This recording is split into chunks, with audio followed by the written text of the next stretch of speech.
ఎలా బ్రతికావో ముఖ్యం, ఎంతకాలం బ్రతికావని కాదు అని ఒక పెద్ద మనిషి అంతే. ఇంకోళ్ళు ఎవరో ఏమన్నారంటే, don't just live beyond your expectations, don't just exist, keep on living అని ఇలా రకరకాలుగా చెప్తూ వచ్చారు. ఈ భాష్యాలని పక్కన పెడితే అసలు ఎలా బ్రతకాలి? చాలా సింప్లిస్టిక్ లైన్లో నీ ఇష్టం వచ్చినట్టు బతుకని చెప్పచ్చు. చాలామందికి మీరు చెప్తున్న విషయాలన్నీ బుర్రకి బోధపడతాయి, బట్ బయటికి రావడం కష్టం అవుతుంది. పక్కింటోడి భార్య అని చూడకూడదు, కరెక్టే, కానీ పక్కింటోడి భార్య మేఘన్ ఫాక్స్ లాగా ఉండే ఏంటి పరిస్థితి? అసలు ఎలా బ్రతకాలి అనే క్వశ్చన్కి what is the trigger? Me effort, me attempt అనేది మీ చేతిలో ఉంటుంది కాబట్టి you will never feel a sense of failure. కానీ అడ్డొచ్చేవి ఏంటంటే కుటుంబం, వేరే వాళ్ళ ఇంపార్టెన్స్ మీ లైఫ్లో మీకు మీ హ్యాపీనెస్కి యాడ్ చేస్తే మాత్రమే validity. Suppose somebody derives real happiness or high in making another person happy, then what do they do? My happiness is coming out of someone which is my decision only, no? ఈ whole process లో biggest deterrents human relationships అంటారా, religion అంటారా? పాపం పుణ్యం అనేది they are going to be measured when you die. But అవతల వాళ్ళని వాడేసుకోవడం అనేది అది ఇంకొక ఎక్స్ట్రీమ్ కదా. All the time we are using people or anything we are also being used kada. Of course. వాళ్ళు ఎవరో ఏదో అనుకుంటారు అనే దానికోసం సాక్రిఫైస్ చేయటమా, ఎవడేమంటూ కేర్ చేయకుండా నా ఇష్టం నేను బతున్నా అనేది కరెక్టా? సపోజ్ మీరు ప్రేమించిన అమ్మాయి మిమ్మల్ని రివర్స్ ప్రేమించలేదు అనుకోండి, అప్పుడు ఏం చేస్తారు? My objective to keep on trying to achieve. మీరేమనుకుంటే ఒక మాట నచ్చా, సైతానికి ఉండే లక్షణాలన్నీ మీలో ఉన్నాయి. సైతానికి ఎలా ఉంది అది? వాళ్ళు చేంజ్ అయిపోతే నాకు భయం వేస్తుంది ఫస్ట్, ఎందుకంటే నాకున్న ఫిలాసఫీ మొత్తం హిష్కాయకి అయిపోతుంది అంతే. Hello and welcome to another episode of Ramuism. ఎలా బ్రతికావో ముఖ్యం, ఎంతకాలం బ్రతికావని కాదు అని ఒక పెద్ద మనిషి అంతే.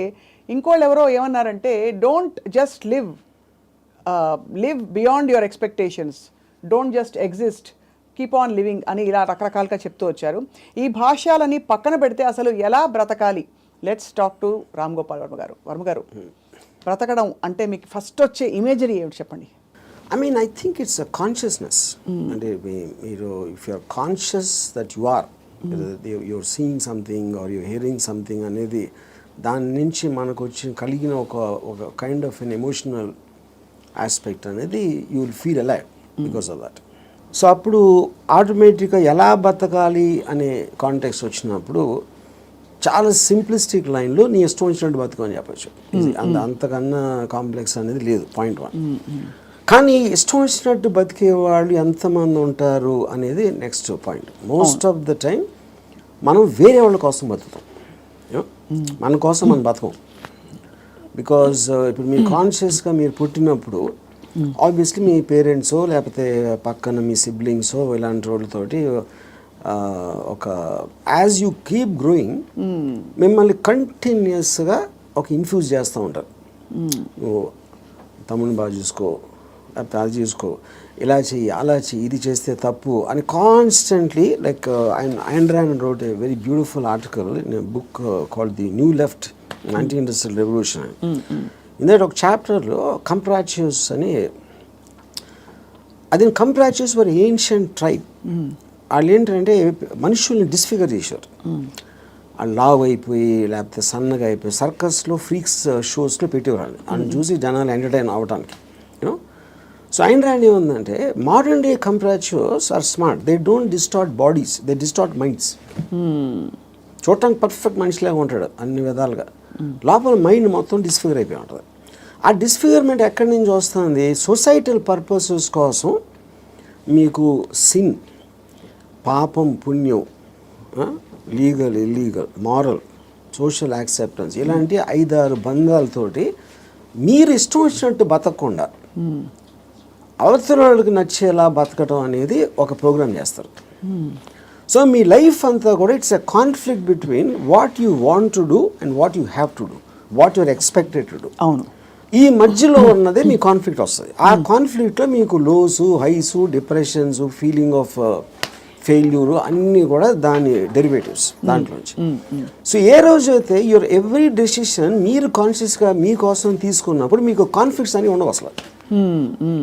అసలు బట్ అసలు ఆ చుట్టూ ఉండే ప్రపంచం నుంచి కట్ ఆఫ్ చేసుకునే ప్రక్రియ చాలా క్లిష్టమైనది. That's the most difficult part.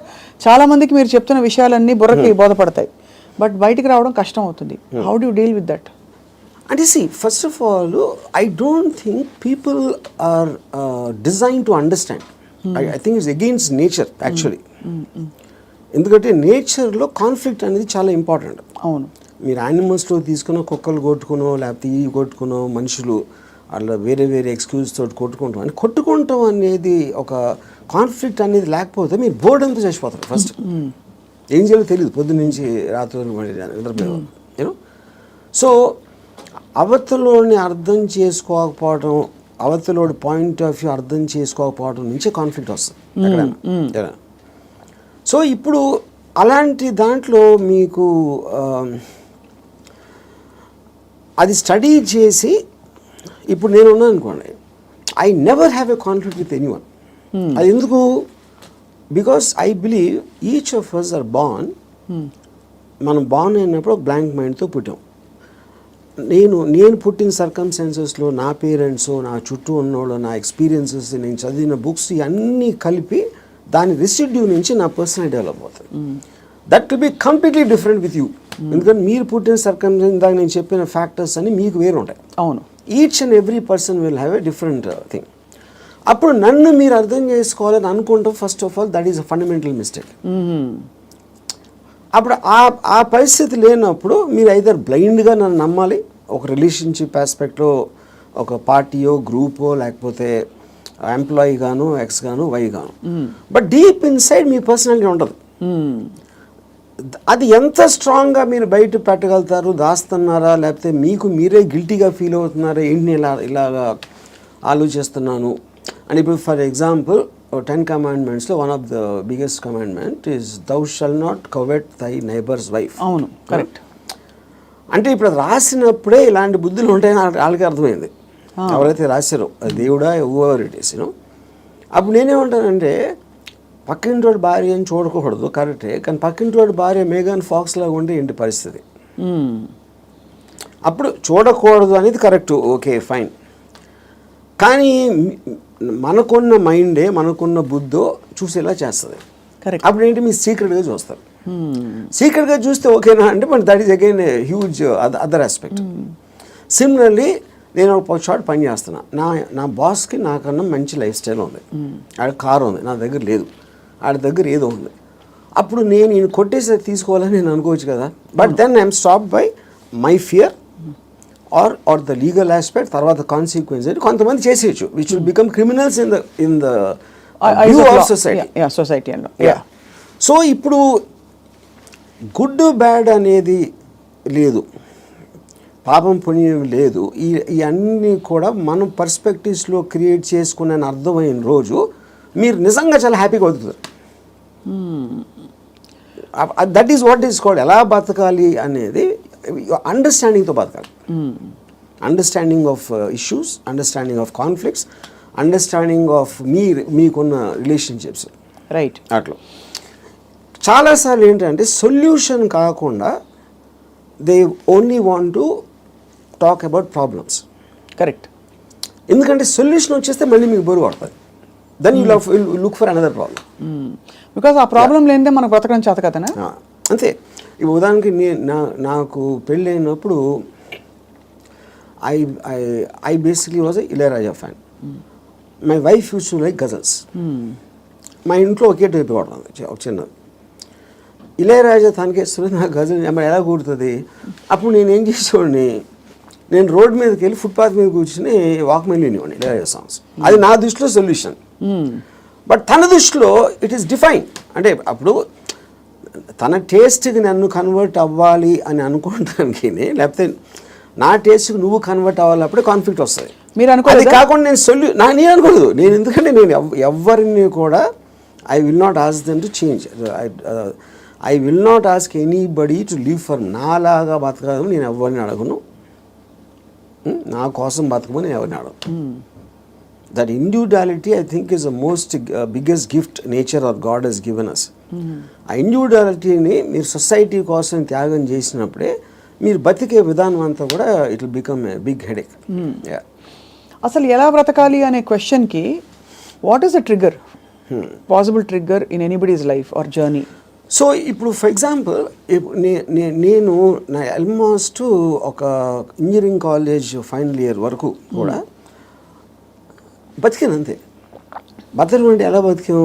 పొద్దున్న లేసాం, భోజనం చేసాం, టిఫిన్ తిన్నాం, ఏదో చదవమన్నారు చదివాం, స్కూల్కి వెళ్ళాం, ఎగ్జామ్స్ రాసాం, ఏదో ఫ్రెండ్స్ ఉన్నారు. అదే అంటే this is just routine day after day of repetition of that.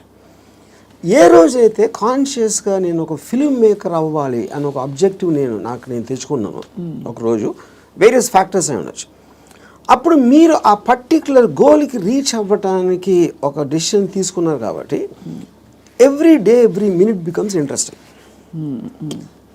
మీరు రీచ్ అవ్వచ్చు, అవ్వకపోవచ్చు, చాలా ఫాస్ట్గా అవ్వచ్చు, లేకపోతే స్లోగా అవ్వచ్చు, కానీ ఎవ్రీ థాట్, మీరు బతికిన ప్రతి నిమిషం ప్రతి క్షణం దాని వైపు చూస్తున్నారు కాబట్టి మీరు అడుగు వేయటం ఉండదు. అడిగేసారా, పరిగెత్తారా, కింద పడ్డారా, మళ్ళీ లెగిసారా అని, కానీ you are continuously travelling towards that is the right way to live. అప్పుడు దానికి ఆబ్జెక్టివ్ అనేది లేకపోయినప్పుడు నేను ఇందాక చెప్పినట్టు you are repeating every day అది without any change at all. So ప్రయత్నం అనేది ముఖ్యం, as long as you're walking in the direction of your dreams. కానీ దానికి ఆబ్జెక్టివ్ కావాలి, అదే ఆబ్జెక్టివ్. అక్కడికి నేను రీచ్ అవ్వాలి, ఇది చేయాలి, అదేం గొప్ప అవ్వట్లేదు, అది మీ ఇష్టం, అది ఏంటనేది. ఇప్పుడు మీరు సినిమా తీయాలనుకుంటారు, హిమాలయాస్కి నడిచి వెళ్ళాలి కూడా, అది కూడా అబ్జెక్టివే. ఏదైనా అవ్వచ్చు, ఎనీథింగ్ వాట్ యూ వాంట్, అది వేరే చెప్పింది కాదు. మీరు ఫీల్ అయ్యి ఇలా చేస్తే I will just have my happiness ఏదో మీరు అనుకున్నప్పుడు that process of living becomes completely different compare to just repeating every day. మీ దృష్టిలో అలా అనుకోవడానికి రోజువారీ చర్యలకి there is a conflict, because ఈ రోజువారీ చర్యలన్నీ కూడా సొసైటీనో ఇంకో కండిషనింగ్ ముసుగులో కొట్టుకుపోతున్నాం. సో అక్కడి నుంచి there is a distortion in the objective and the ఇది అంటారు. ఇదొక ఇంట్రెస్టింగ్ పాయింట్. ఇప్పుడు మీరు ఆబ్జెక్టివ్ అనేది it should never be a person. అంటే ఇప్పుడు నేను నా భార్యను ప్రేమిస్తున్నా, లేకపోతే నా కొడుకు కోసం, లేకపోతే ఎవరు అనదర్ హ్యూమన్ బీయింగ్కి రిలేటెడ్ ఉన్న దానికి ఆబ్జెక్టివ్ అనేది దట్ ఈస్ డేంజరస్. ఎందుకంటే that person is subject to change. అంతే కదా. కానీ మీరు ఫిల్మ్ మేకర్ అవ్వాలంటే అది నా కంట్రోల్లో ఉంది. నేను మంచి సినిమా తీయగలుగుతాను, తీయడానికి ఎంత ట్రై చేస్తాను, ఏం చేస్తాను అనేది. What is in your control and only you can fail it, the other person cannot fail you. Correct. Me effort, me attempt అనేది మీ చేతిలో ఉంటుంది కాబట్టి you will never feel a sense of failure. ఇప్పుడు human రిలేషన్షిప్స్లో మీరు ఒక వ్యక్తిని నమ్ముకుని ఒక భార్యనో, భర్తనో, లేకపోతే ఒక ఫ్రెండ్నో, లేకపోతే ఏదో అలాంటివి చేసినప్పుడు వాళ్ళు సబ్జెక్ట్ టు చేంజ్ కాబట్టి మీ 20 years 30 years జర్నీ తర్వాత one fine day you will be nothing. So అమ్మ కోసం ప్రేమగా పెంచి వాళ్ళని పెద్ద చేసి వాళ్ళకి చదువు చేపించి పెళ్లి చేసి ఫైనల్గా మిమ్మల్ని ఒక తండ్రి అంటాడు. Which means you're wasting everything because that person changed, you did not. Correct. So that cannot be a human being should never be the objective. So what could be an objective then according to you? Like this, see, నాకు చాలా డబ్బులు సంపాదించాను, నేను హిమాలయాలకు నడిచి వెళ్ళిపోతాను, లేకపోతే అసలు ఏ పని చేయను, అది that also can be objective if you are conscious about it. You know అప్పుడు ఏంటి మీరు నేను అనుకోండి, I look forward to every time I wake up in the morning. I just get a pleasure to see that this is what I can do. This is what I'm supposed to do today. These meetings now ఉన్నాయి X and Y. Continuous excitement on that. So excitement is the actual point. You know? Right. Excitement is an emotion actually. If you look at it, you know, మీరు ఇప్పుడు అంటే purely happiness, sadness అనేది they're associated with memories. They're about degrees. అది correct. ఒకరోజు సాడ్గా ఉండొచ్చు, ఒకరోజు హ్యాపీగా ఉండొచ్చు, ఒక మూమెంట్ ఇది మారచ్చు. Excitement also can be negative but still it makes you feel alive. Correct. Because excitement is negative because it is temporary. I mean, see, you have taken a decision where there is a certain risk, for example, but still that is exciting. Correct. Me adrenaline నేను rush అయితే వస్తుంది కదా మీకు. So continuous excitement feel అవటం is the best way of living. ఎలా బతకాలంటే ఎక్సైట్మెంట్తో బతకాలి, one single word. అప్పుడు అది మీకు ప్యాషన్ ఇస్తుంది. you might yourself be psyching yourself up, but there is nothing wrong with that. మీరు ఒక దాన్ని ఆస్వాదించాలి అనేది ఆబ్జెక్ట్లో ఉండదు, అది మీరు ఫీల్ అయ్యే దాంట్లో ఉంటుంది. ఇప్పుడు నేను ఇంజనీరింగ్ కాలేజ్లో సినిమాకి వెళ్తే థియేటర్కి ఎంటర్ అయ్యే ముందు నాకు ఎక్సైట్మెంట్ ఫీల్ అవ్వండి. It was almost as strong as sexual excitement. అంటే ఒక ఏదో చూసేస్తున్నాను అక్కడ ఏదో అయిపోతుంది అని ఒక అడ్రినలిన్ రష్ ఉండేది నాకు అసలు. And not only necessary films, it could be anything which excites me on a interesting ఆస్పెక్ట్లో. ఆ ప్లేస్కి వెళ్ళడం, లేకపోతే ఏదో ఒక ట్రావెల్ ఆస్పెక్ట్, ముదుమలై ఫారెస్ట్లో నడిచి వెళ్ళటం, everything I will create. And ఇప్పుడు అబ్జెక్టివ్ కూడా మీకు లాంగ్ టర్మ్ ఉండాల్సిన అవసరం లేదు. Objective can be short term. ఈ మంత్ ఎండ్ లోపల ఇది చేయాలి అంటే ఆ మంత్ అంతా కూడా మీకు ఎక్సైట్మెంట్ ఉంటుంది. Then you can change it to some other objective. Some other objective. So ఈ ప్రాసెస్లో నా లైఫ్ అయ్యే లోపల, నేను చచ్చిపోయే లోపల ఇది చేయాలి అలాంటి అబ్జెక్టివ్ అవసరం లేదన్నా. ఈ ప్రాసెస్లో పొద్దున్న లేచి ఎక్సర్సైజ్ చేసి రోజుకి 10 పుషప్స్ అది ఇంక్రీజ్ చేసి 40 pushups that also is an objective. చాలా మందికి నాకు ప్రపంచం చూసేయాలి, I want to travel and experience new things అని అవన్నీ ఉంటాయి. కానీ అడ్డొచ్చేవి ఏంటంటే కుటుంబం, భార్యను తీసుకుని వెళ్ళాలి, ఆఫీస్లో బాస్ లీవ్ ఇవ్వడు, చేతిలో డబ్బు లేవు, ఇవన్నీ. So how do you make peace? ఇది పాయింట్. ఇంకొకళ్ళ కోసం బతకటం అనేది that is the first thing nobody should. ఎలా బతకాలి అంటే ఇంకొకళ్ళ కోసం బతకూడదు. ఇందాకేమన్నా నువ్వు ఇష్టం వచ్చినట్టు బతకాలన్నా, ఇంకొకళ్ళ కోసం బతకపోవటం అనేది ఫస్ట్ చేయాల్సిన పని. అది ఎలా బతకాలంటే, అంటే భార్య రాకపోయినా ఎవరైనా సరే, anybody except for you, nobody is important. ఇంకోళ్ళ ఇంపార్టెన్స్ ఏంటంటే మీ హ్యాపీనెస్ని ఇంక్రీజ్ చేస్తాడు. దానికి యాడ్ అయిన వాళ్ళు they're worth it. Anytime they subtract it or they create a pressure, they should be out of your life. అది ఎవరు, మీ పిల్లల, భార్య, ఇళ్ళాలి, ఎవరైనా సరే, anybody who comes in between you and your excitement should be mercilessly taken away. చాలామంది ఇప్పుడు కుటుంబ సమేతంగా ఉండే వ్యక్తులందరూ కూడా ఇప్పుడు చూసి మీ మీద దాడికి వస్తారు. రామ్ గోపాల్ వర్మ గారు టెంపరీ ఎక్సైట్మెంట్ కోసం మీరు ఒక వ్యవస్థనే ప్రశ్నిస్తున్నారా అని చెప్పి. అది ఫస్ట్ ఆఫ్ ఆల్ వ్యవస్థ అనేది కరెక్ట్ కాదు. ద పాయింట్, ఇది చాలా మందికి తెలుస్తుంది, వాళ్ళు బయటికి చెప్తారు అంతే. ఇప్పుడు మీకు ఉన్న ప్రాబ్లమ్స్, మనిషికి ఎప్పుడన్నా మీరు చూస్తే ఆ ప్రాబ్లమ్స్ అన్నీ are related to the people around. ఇప్పుడు నాకు దీంట్లో ఒక ఎగ్జాంపుల్ చెప్తాను. ఇళయరాజా గారు పర్టికులర్ టైంలో విలేజ్లో ఉండేవారు. అక్కడికి ఆయన చెన్నై వచ్చేమని ఆయన కజిన్ ఎవరు చెప్పారు. చెన్నై ఇక్కడే నేను బతలేవు, చెన్నైలో ఎలా బతుకుతున్నాను అంటే చెన్నైలో కుక్క కూడా బతుకుతుంది చెప్పాడు ఆయన. అది ఇంట్రెస్టింగ్ పాయింట్ ఏంటంటే, కుక్క ఎలా బతుకుతుంది అసలు? దానికి మ్యాక్సిమం కావాల్సింది ఫుడ్. అది ఎక్కడో చెత్తకుండిలోనో, ఎక్కడో అక్కడో హోటల్ బయట ఎక్కడో చోట ఏదో ఒకటి దొరుకుతుంది. It keeps living. అదే కుక్కకు ఫ్యామిలీ ఉందనుకోండి, ఆ పిల్లలకి వెళ్ళి పెట్టాలి, అది పెట్టాలి అంటే that becomes the pressure. Pressure point మీకు ఎప్పుడు రెస్పాన్సిబిలిటీస్ మీరు తీసుకున్నప్పుడు ఉంటుంది.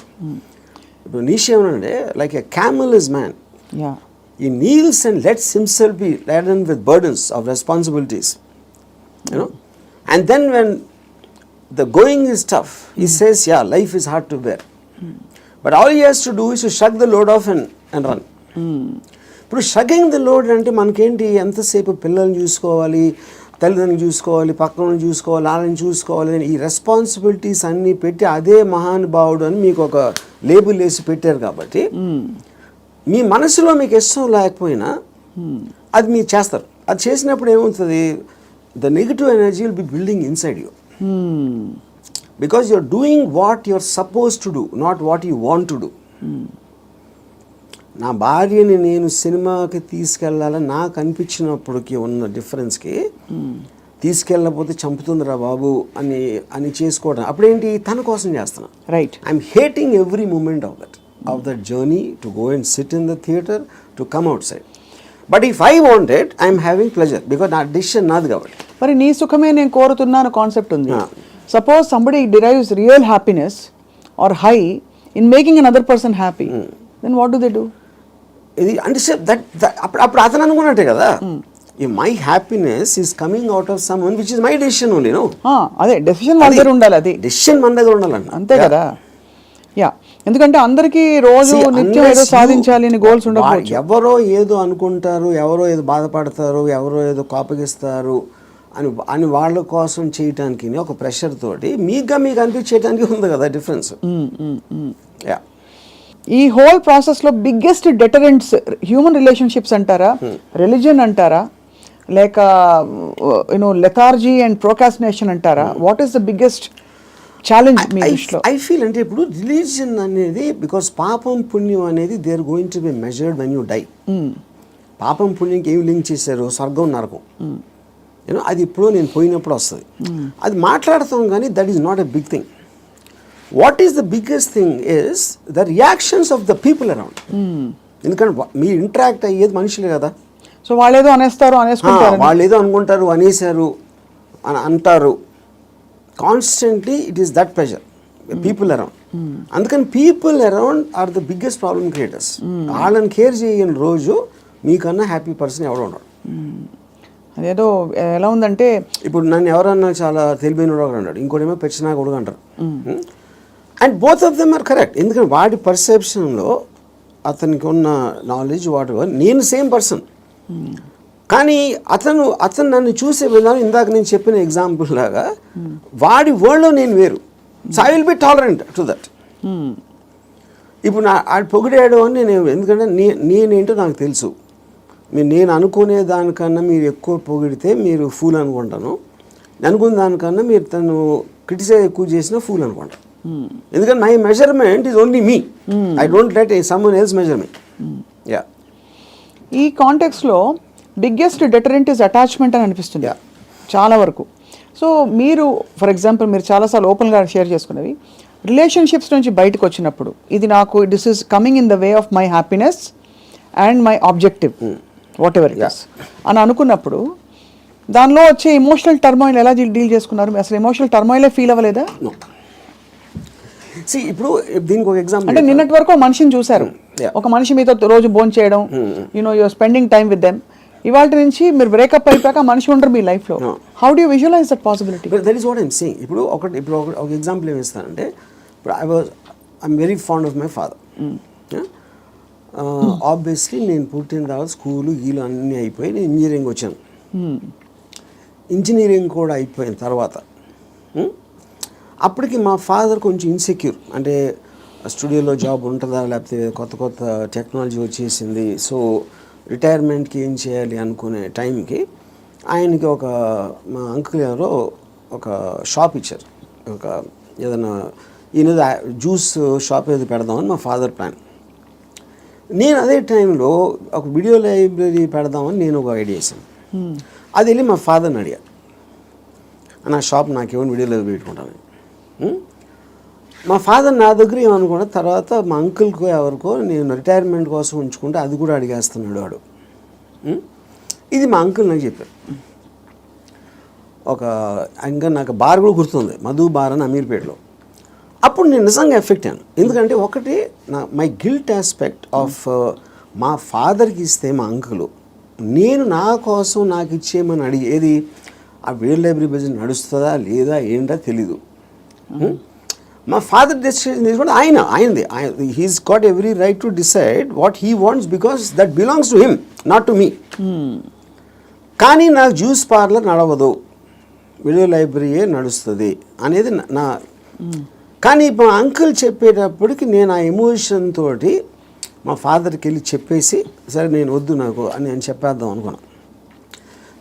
నేను నడుస్తూ ఉంటే అమీర్పేట నుంచి పంజాగుట్కి స్లోగా emotions got this by my logic. నా లాజిక్ ఏమైందంటే, నేను ఎంత స్ట్రాంగ్గా నమ్మినప్పుడు at the most video library పెడితే 2-3 months తెలుస్తుంది అది నడుస్తుందా లేదా మూసేయాలి అని. అప్పుడు anyway you can do is in case he wants to juice thing, okay. But ఇది వర్కౌట్ అయిందంటే ఇట్ చేంజ్ అవర్ లైఫ్స్. మా ఫైనాన్షియల్ ఆస్పెక్టు ఇది అది అన్నీ మారిపోతాయి. అప్పుడు నేనేం డిసిషన్ తీసుకున్నా ఫైనల్గా, I don't care about what my father thought. Okay, so ఇప్పుడు నేను రూత్లెస్గా అంటే మా నాన్నగారు మనోభావాలను పట్టించుకోకుండా చేశాను అంటే అది నేను ఎవరి కోసం చేశాను, ఆయన కోసం, నా కోసం చేసుకున్నాను. So but because my confidence work out అయితే వాళ్ళు కూడా హ్యాపీగా ఉంటారు. That is the risk you have to take any given time. అవును. అప్పుడు మా ఫాదర్ ఇన్ని సంవత్సరాలు నన్ను పెంచి 20 సంవత్సరాలు నాకు చదువు చెప్పించి అన్నీ నేను తీసుకుని ఆ టైంలో నాన్నగారు అంటే బాధపడతారు అనే దాంట్లో నేను తీసుకుంటే I won't have become anything. Yes, that is selfish, there is no doubt about it. But selfishness, అప్పుడు నేను ఎందుకు పుట్టాను అసలు? మా ఫాదర్ కోసం పుట్టాను, నా కోసం పుట్టాను. మా ఫాదర్ వాళ్ళ ఫాదర్ కోసం పుట్టారా, ఆయన కోసం పుట్టారు. సో ఆ సెల్ఫ్ ఆస్పెక్ట్ అనేది లేకపోతే అసలు బతకడానికి మీనింగ్ లేదు. సో ఇర్రెస్పెక్టివ్ మీ పేరెంట్సా, మీ పిల్లల, వీళ్ళ వాళ్ళందరూ కూడా they should become devices for your objectives. దాంట్లో వాళ్ళ సైడ్ ఎఫెక్ట్ వాళ్ళు కూడా పెరగచ్చు, కానీ మీ మెయిన్ ఆబ్జెక్టివ్ మిమ్మల్ని పెంచుకోవడం ఉండాలి. అంటే అందరినీ వాడేసుకోమని చెప్తున్నారా? అంతే, 100%. ద డివైజ్, ఏ జీవి అయినా పుట్టింది ఎకో సిస్టంలో వేరే జీవుల్ని వాడటానికి. సో మనం ఎవరు తప్పు అంటున్నారు? అల్ట్రూయిస్టిక్ ఏజెంట్స్ ఉంటారు కదా, వాళ్ళు చెప్తారు ప్రజల కోసం చేయాలి, ఫ్యామిలీ కోసం చేయాలి, పిల్లల కోసం చేయాలి అనేది కాన్స్టెంట్గా మీకోసం మీరు చేయకుండా చేసినప్పుడు ఇందాక నేను డిస్క్రైబ్ చేసిన అక్కడ రెండు వేరే ఉన్నాయి. ఇంకోళ్ళ కోసం ఏం చేయక్కర్లేదు, బట్ అవతల వాళ్ళని వాడేసుకోవడం అనేది అది ఇంకొక ఎక్స్ట్రీమ్ కదా. చెప్తాను, వాడేసుకొని ఎవరిని వాడుకోం మనం. All the time we're using people or anything also being used కదా. ఆఫ్ కోర్స్, అదే కదా నేను చెప్పేది. దాంట్లో మీకు ఎవరు ఎక్కువ ఎవరు తక్కువ అని ఉంటుంది. ఇప్పుడు నేను సపోజ్ మా ఇంట్లో పనుడు ఉన్నాడు, ఆడు మనిషే కదా, ఆడికి సేమ్ థింగ్ ఉంది, వాడు ఫైనాన్షియల్గా నాకన్నా తక్కువ, అందుకని ఆడ దగ్గర పని చేస్తున్నాడు అని నేను నన్ను వాడుకున్నట్టే కదా ఆడుకున్న పొజిషన్ చూసి. అలాగే నేను ఇంకోటి ఎవరి దగ్గర పని చేస్తున్నాను. సో ఇప్పుడు పులి జింకని తింటుంది, జింక గడ్డి తింటుంది. So that is order of nature of differences in your things which is a natural thing in terms of that. So దానికి మీరు అది ఆర్డర్ ఆఫ్ నేచర్లో తీసుకోకుండా దానికి ఎగెన్స్ట్గా వెళ్ళి వాళ్ళకి సేవ చేయాలి అంటే అది కానీ మీరు అనేది పులినెస్ జింకనెస్ అనేది మనం కల్టివేట్ చేసుకునే దాన్ని బట్టి మనం మారుతాం, పెరుగుతామని, అంతేనా? ఇప్పుడు పులి జింకను చూసినప్పుడు తిండి చూస్తుంది, జింకను చోట్ల. జింకను ఎందుకు చంపుతుంది? తింటానికి చంపుతుంది. ఇప్పుడు పులి జింక గురించి ఆలోచిస్తే పులి అవ్వదు కదా. పులి అవ్వదు అంటే నేచర్ కూడా అంటలేదు నేను. పులి is being designed to make use of. Correct. ఇక్కడ మీరు ఒక కాన్స్టెంట్ ఎగ్జాంపుల్స్ ఇచ్చారు. పులి ఎప్పుడు పులిగానే ఉంటుంది, బట్ మనుషుల ఎవల్యూషన్లో పులినెస్ జింకనెస్ అన్నది వాళ్ళ ఎవల్యూషన్ ని బట్టి పెరుగుతుందా? ఉదాహరణకి మీరు 10 ఏళ్ల క్రితం 10 మందిని వాడుకున్నారు, మీకు ఆ డిఫరెన్స్ ఎప్పుడు ఉంటుంది కదా మనుషుల్లో కూడా. ఇప్పుడు for example different political systems, philosophical సిస్టమ్స్లో మీరు ఫ్యూడలిజం ఆస్పెక్ట్ అయిపోయింది, డెమోక్రసీ ఉంది, మిక్స్డ్ ఎకానమీ ఉంది, కమ్యూనిజం ఉంది. వీటన్నిటిలో సపోజిషన్స్ ఏముంటాయి? మనుషులంతా ఒక్కటే అనుకోలేదు. మనుషులంతా ఒకటి కాదు, వాళ్ళ కెపాసిటీస్ వేరు ఉంటాయి, వాళ్ళ టాలెంట్స్ వేరు ఉంటాయి, వాళ్ళ ఐక్యూ లెవెల్స్ వేరు ఉంటాయి. సో మీకు ఆ డిఫరెన్స్ అనేది సొసైటీలో లేకపోతే ఎగ్జిస్ట్ అవ్వదు అనే దాంట్లో నుంచే మీకు క్యాపిటలిస్ట్ ఎకానమీ వచ్చింది. యూనో ఈ communism failed also is because of that. So same హైరార్కీలో ఇప్పుడు ఒక ఇల్లు ఉంది, ఒక ఇంట్లో ఒకళ్ళు చాలా కేపబుల్ ఉంటాడు అవడం, ఒకళ్ళు అస్సలు లేదు. వాళ్ళిద్దరు ఒకే ఇంట్లో ఉంటున్నారు. Possibly they are born also to the same persons, circumstances కూడా సేమ్. అప్పుడు ఏ విధంగా మీరు ఆ డిఫరెన్స్ చూపిస్తారు?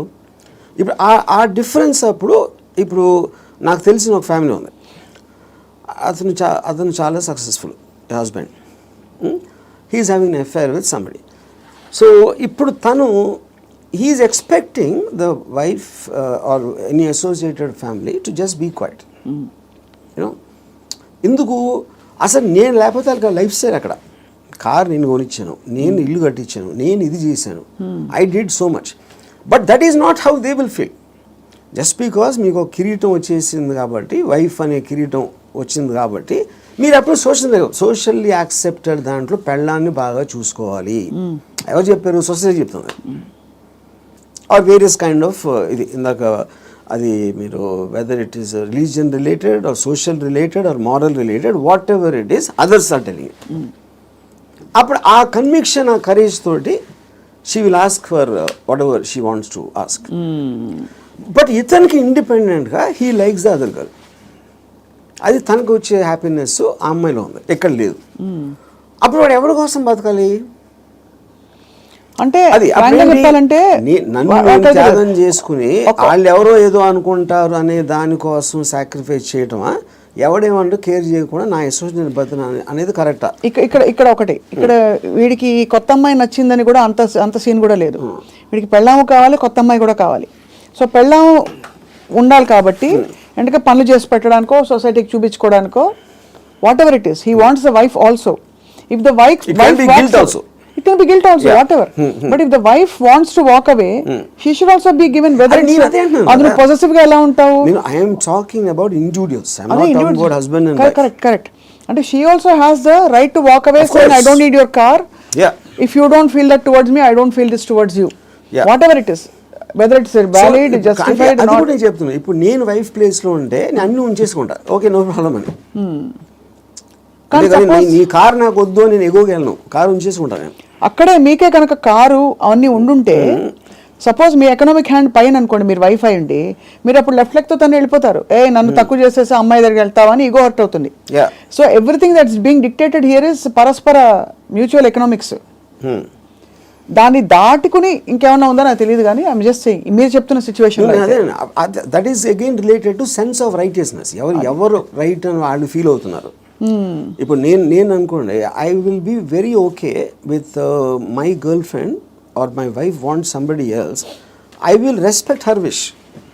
And you still live with her as husband and wife if I want to, if it doesn't make a difference to me. I don't want to live with anybody, that's a different thing. But I have no problem. అంటే you mean in a context of relationship, where you are with somebody, ఆ వాళ్ళు నాకు ఫలానా వాళ్ళు నచ్చారంటే you don't mind that అంటే? No not at all. ఇది నేను even before I was married, engineering కాలేజ్లో కూడా this is a girl I was in love with and she was in relationship with somebody else.